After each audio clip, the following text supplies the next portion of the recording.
Hello friends, स्वागत है आप सभी का हमारे इस यूट्यूब चैनल में। आज है 27 अप्रैल 2024। तो आज 27 अप्रैल के करंट अफेयर के बारे में बात करने वाले हैं। तो फ्रेंड्स, चलते हैं इसके करंट अफेयर के बारे में बात कर लेते हैं। तो इसमें जो पहला क्वेश्चन है वो है, खाद्य संकट पर वैश्विक रिपोर्ट 2023 के अनुसार किस देश में गंभीर भूख का सामना करने वाले लोगों की संख्या सबसे अधिक है? इसका सही उत्तर हो जाएगा ऑप्शन नंबर डी। तो फ्रेंड्स, इसके एक्सप्लेनेशन के बारे में देख लेते हैं। खाद्य और कृषि संगठन की खाद्य संकट पर वैश्विक रिपोर्ट के अनुसार 2023 में 59 देशों और क्षेत्र में लगभग 282 मिलियन लोग गंभीर भूख से पीड़ित थे, जो 2022 की तुलना में 24 मिलियन की वृद्धि दर्शाता है। भारत में 3 पड़ोसी देश अफगानिस्तान, बांग्लादेश और पाकिस्तान को गंभीर भूखों का सामना करने वाले शीर्ष 10 देशों की सूची में स्थान मिला है। खाद्य संकट पर वैश्विक रिपोर्ट खाद्य संकट के खिलाफ वैश्विक नेटवर्क के लिए खाद्य सुरक्षा सूचना नेटवर्क द्वारा तैयार की गई एक वार्षिक रिपोर्ट है। खाद्य संकट पर पहली वैश्विक रिपोर्ट 2016 में प्रकाशित की गई थी। उसके बाद खाद्य संकट पर वैश्विक रिपोर्ट 2023 के अनुसार कांगो लोकतांत्रिक गणराज्य देश में गंभीर भूख का सामना करने वाले लोगों की संख्या 25.8 मिलियन सबसे अधिक है। उसके बाद नेक्स्ट क्वेश्चन देख लेते हैं। 2 नंबर क्वेश्चन है। उससे पहले एक छोटी सी रिक्वेस्ट है कि अगर आपको ये वीडियो अच्छी लग रही है तो वीडियो को लाइक और शेयर कर दें। चैनल पर पहली बार आए हैं तो चैनल को सब्सक्राइब कर दें। साथ में बेल आइकन को भी प्रेस कर दें ताकि अगर कोई वीडियो अपलोड करे तो उसका अपडेट सबसे पहले आपको मिल सके।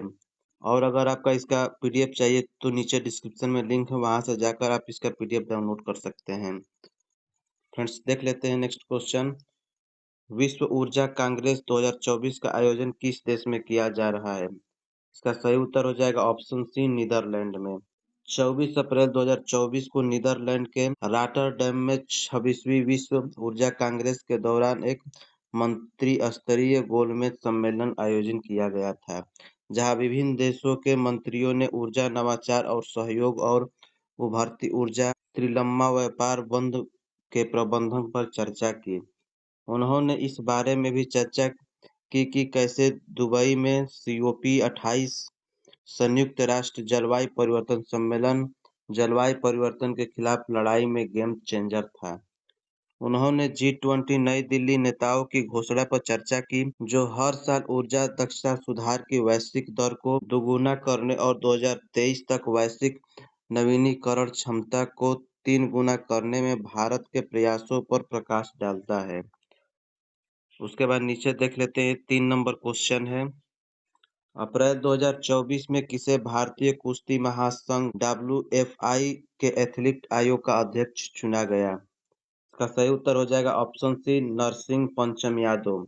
राष्ट्रीय खेल मंडलों के पूर्व स्वर्ण पदक विजेता नरसिंह पंचम यादव को 24 अप्रैल 2024 को भारतीय कुश्ती महासंघ के एथलीट आयोग का अध्यक्ष चुना गया।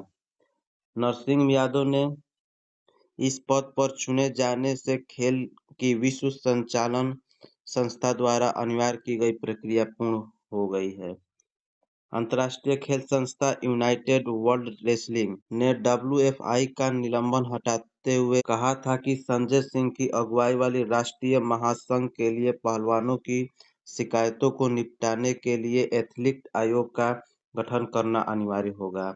UWW की स्थापना वर्ष 1912 में international federation of athletics wrestling styles के नाम से की गई थी।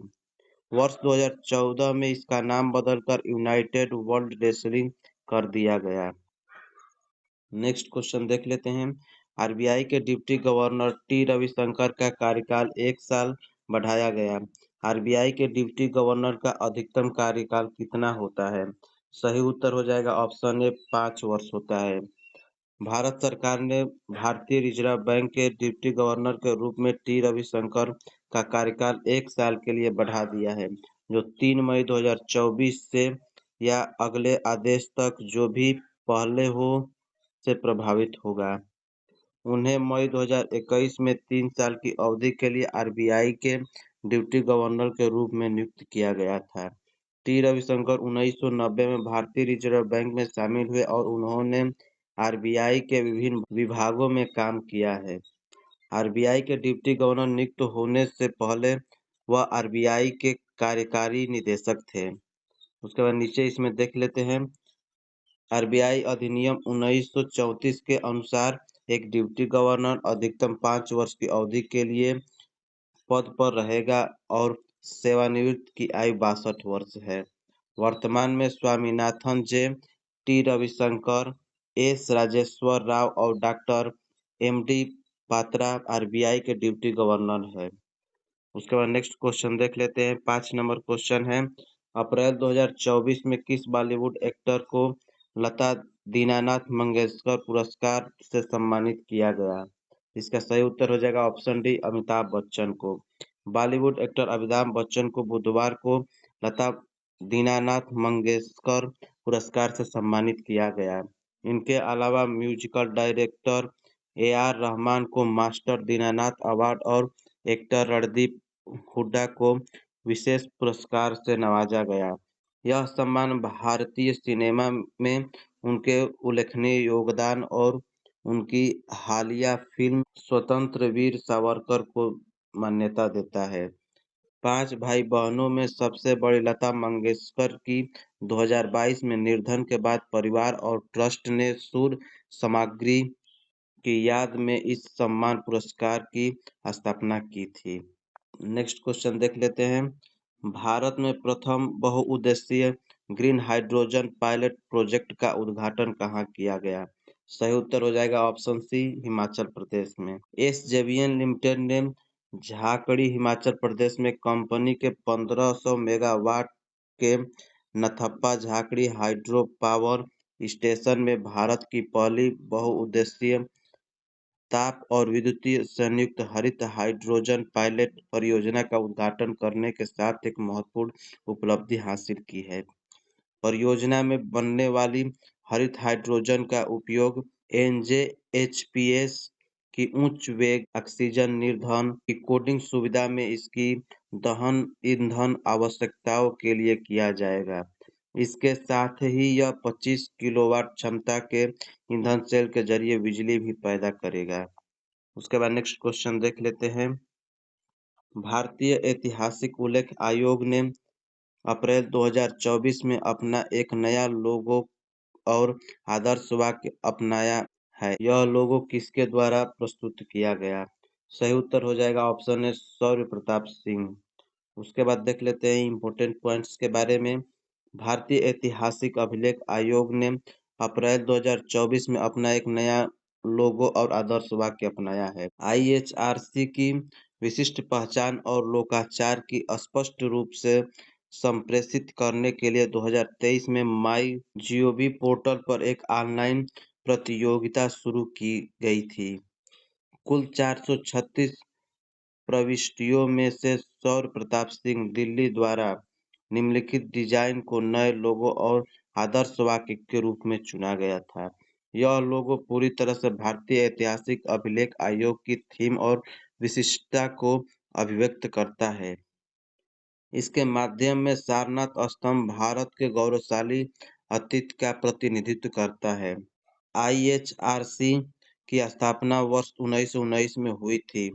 आईएचआरसी का नेतृत्व केंद्रीय संस्कृति मंत्री करते हैं। उसके बाद नेक्स्ट क्वेश्चन 8 नंबर क्वेश्चन है, सुब्रमण्यम धारेश्वर का निधन हो गया। वह किस लोक नृत्य के एक प्रसिद्ध गायक थे? इसका सही उत्तर हो जाएगा ऑप्शन बी, यक्षगान के। अपनी मधुर आवाज के लिए भागवत श्रेष्ठ की ख्याति पाने वाले यक्षगान कलाकार सुब्रमण्यम धारेश्वर 67 साल की उम्र में उनका बेंगलोर में निधन हो गया है। उनका निधन एक संक्षिप्त बीमारी के बाद सुबह बेंगलोर में उनके बेटे के घर पर हुआ।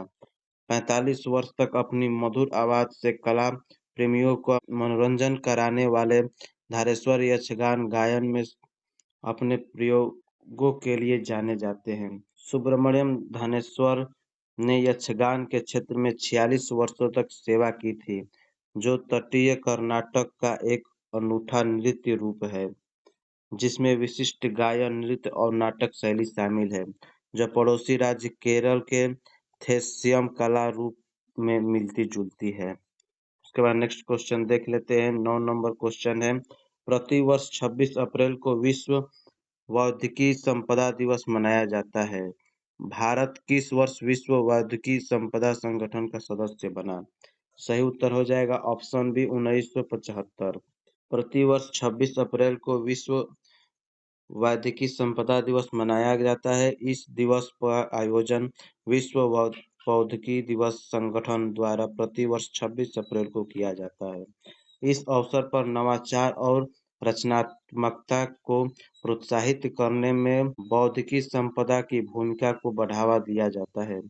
विश्व बौद्धिकी संपदा दिवस 2024 का आधिकारिक विश्व आईपी और एसडीजी नवाचार और रचनात्मक के साथ सबसे सामान्य भविष्य का निर्माण है। डब्ल्यूआईपीओ की उत्पत्ति 1883 में माना जाता है, जब औद्योगिक संपत्ति की सुरक्षा के लिए पेरिस कन्वेंशन का हस्ताक्षर किया गए थे। वर्तमान में 191 देश इसके सदस्य हैं। भारत 1975 में डब्ल्यूआईपीओ का सदस्य बना। उसके बाद नेक्स्ट क्वेश्चन देख लेते हैं। 10 नंबर है, अधिग्रहण की लागत और वीजा मुक्त पहुंच के लिए देशों की संख्या के मामले में सबसे सस्ता पासपोर्ट किस देश का है? सही उत्तर हो जाएगा ऑप्शन नंबर बी यूएई का है। यूएई के बाद भारत पासपोर्ट दुनिया का सबसे सस्ता पासपोर्ट है। वैधता के प्रति वर्ष की लागत के मामले में भी भारतीय पासपोर्ट सबसे सस्ता है। भारत के लोग भारतीय पासपोर्ट के साथ केवल 62 देशों में वीजा मुक्त यात्रा कर सकते हैं। यूएई नंबर 1 का स्थान के साथ अधिग्रहण की लागत और वीजा मुक्त पहुंच के लिए देशों की संख्या के मामले में सबसे सस्ता है। एक ऑस्ट्रियाई फर्म कन्फेयर द मार्केट एयू ने एक अध्ययन किया है। इसके विभिन्न देशों के पासपोर्ट प्राप्त करने की लागत, वैधता के प्रति वर्ष की लागत, प्रभावशीलता का अध्ययन किया और उस देश की संख्या के संदर्भ में सबसे मूल्य का भी अध्ययन किया, जहां वह वीजा मुक्त पहुंच प्रदान करता है। उसके बाद नेक्स्ट क्वेश्चन देख लेते हैं। अमिताभ चौधरी को किस बैंक में एमडी और सीईओ के रूप में नियुक्त किया गया है? इसका सही उत्तर हो जाएगा ऑप्शन बी एक्सिस बैंक। उसके बाद इसके इम्पोर्टेंट फैक्ट के बारे में देख लेते हैं। एक्सिस बैंक ने हाल ही में अमिताभ चौधरी को बैंक में एमडी और सीईओ के रूप में पुनः नियुक्त किया है। एक्सिस बैंक बोर्ड ने चौधरी को 1 जनवरी 2025 से 3 साल के लिए नियुक्त किया है। यह उसका 3 साल का दूसरा विस्तार होगा। चौधरी 2019 में एमडी और सीईओ के रूप में बैंक में शामिल हुए थे। इससे पहले वो एचडीएफसी लाइफ के एमडी और सीईओ थे। उसके बाद नेक्स्ट क्वेश्चन देख लेते हैं। 12 नंबर और ये लास्ट क्वेश्चन है। किस सरकार ने अप्रैल 2024 में सभी अधिकारियों और कर्मचारियों के लिए डीएससी यानी डिजिटल हस्ताक्षर प्रमाण पत्र का उपयोग करना अनिवार्य कर दिया है? सही उत्तर हो जाएगा ऑप्शन बी जम्मू और कश्मीर। जम्मू और कश्मीर सरकार ने सभी अधिकारियों और कर्मचारियों को ई ऑफिस प्रणाली में ई फाइल पर इलेक्ट्रॉनिक रूप से हस्ताक्षर करने के लिए डिजिटल हस्ताक्षर प्रमाणपत्र डीएससी आधार आधारित ई साइन या ई हस्ताक्षर का उपयोग करना अनिवार्य कर दिया है। राइजिंग कश्मीर द्वारा समीक्षा किए गए संचार के अनुसार प्रशासनिक सुधार और लोक शिकायत विभाग, कार्मिक लोक शिकायत और पेंशन मंत्रालय भारत सरकार ने डीलिंग ऑफिसर और उसके ऊपर के रैंक के अधिकारियों के लिए डिजिटल हस्ताक्षर प्रमाण पत्र का उपयोग करना अनिवार्य कर दिया है। यह 1 जून 2024 से प्रभावी इलेक्ट्रॉनिक रूप में हस्ताक्षर करने और ई ऑफिस नोट्स प्रस्तावों को डिजाइन मोड में अनुमोदन के लिए संसाधित करने के लिए डिजाइन हस्ताक्षर प्रमाण पत्र का आधार आधारित ई हस्ताक्षर के महत्व को रेखांकित करता है। तो फ्रेंड्स, ये टॉप 12 जो करंट अफेयर्स के 27 अप्रैल का क्वेश्चन था। अगर आपको ये वीडियो अच्छी लगी है तो वीडियो को लाइक और शेयर कर दें। चैनल पर पहली बार आए हैं तो चैनल को सब्सक्राइब कर लें।